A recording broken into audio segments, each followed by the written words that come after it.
Okay, so my name is Adam Goyeko, and this is the Fall and Rise of Larry Page. So, who is Larry Page? His full name is Larry Edward Page, but he mainly just goes by Larry Page. So, one thing to talk about for his background is his academic accolades. He graduated the University of Michigan. He earned his master's at Stanford University in computer programming and computer sciences, and he also got a PhD in graduate school for computer science. One of the defining factors one of the key things about Larry Page is his leadership skills. He's known to be a very unconventional leader, as he wanted to take his company in a different direction, yet achieve very ambitious goals such as change the world and make world knowledge more accessible and more useful. So, as a result of that, in a scandal in 2001, he was replaced as Google's CEO by the name of a person named Eric Schmidt, which we will tackle later in the presentation. So, I'd like to talk about the startup of Larry Page. So, in the beginning of his days as a PhD graduate, he met a associate named Sergey Brin, who he basically took under his wing, and he asked him to help him create a program that could help them navigate the World Wide Web. And as a result, they decided to look at certain pages and noticed a pattern where if you look at the back of a certain page, it'll take you to another page. And so when they found the pattern and they decided to make a program that can utilize this, they called that program the Backrub. And for a more client-friendly name, they changed it to Google. So as a result, they founded their company in 2001 named Google Incorporated, and as they founded their company Google Incorporated in 1999, and as a result, they were the CEOs. Larry Page was the CEO of Google, co-founder, until 2001 when Eric Schmidt took over as a result of poor leadership skills that I will talk about later in this presentation.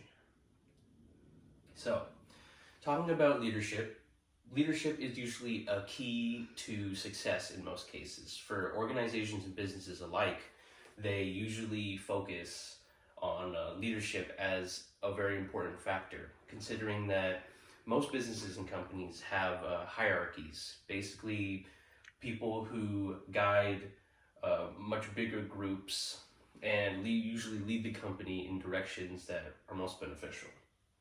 And as a result, it allows them to provide more control, but the most important thing is the success that they earn from leadership as a concept.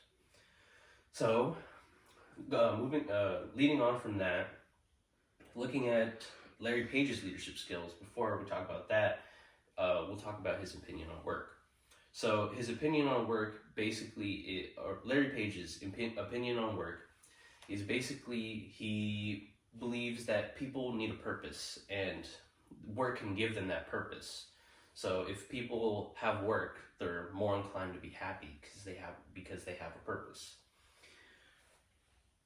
And as a result, Larry Page developed his leadership skills, and he developed two major leadership styles. He developed a transformational and democratic leadership style. As a transformational leader, he's encouraging and provides insight and encourages employees to improve upon themselves and improve others. And as a transformational leader, he utilizes a special technique called intellectual stimulation, which basically means that he encourages employees to be better, to think for themselves, and to decide what's best for them rather than for the company as a whole. So once they incorporate those ideas into the company, Google will grow in a more diverse way. It's mainly one of those things where it's again unconventional,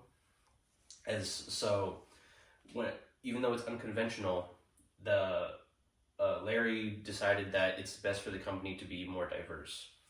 The Democratic leadership comes into play in his recruitment process, where he basically he gathers a bunch of people and he decides really what's good for the company with others, and he collaborates and corroborates ideas with them. So moving on to the bad side of his leadership, basically in 2001 he was replaced as a result of his immediate abuse of power, when he decided to dismiss a bunch of project managers because he was just simply unsatisfied with their work. And so after that, he also rejected employee ideas and never really took in insight from others. And he made a more aggressive tone in the company rather than before in 1999. And as a result, he was replaced by Eric Schmidt as CEO in 2001. Finally, his redemption. His redemption, basically, when he came back in 2011, he founded the mother company for Google, known as Alphabet Incorporated, in 2015.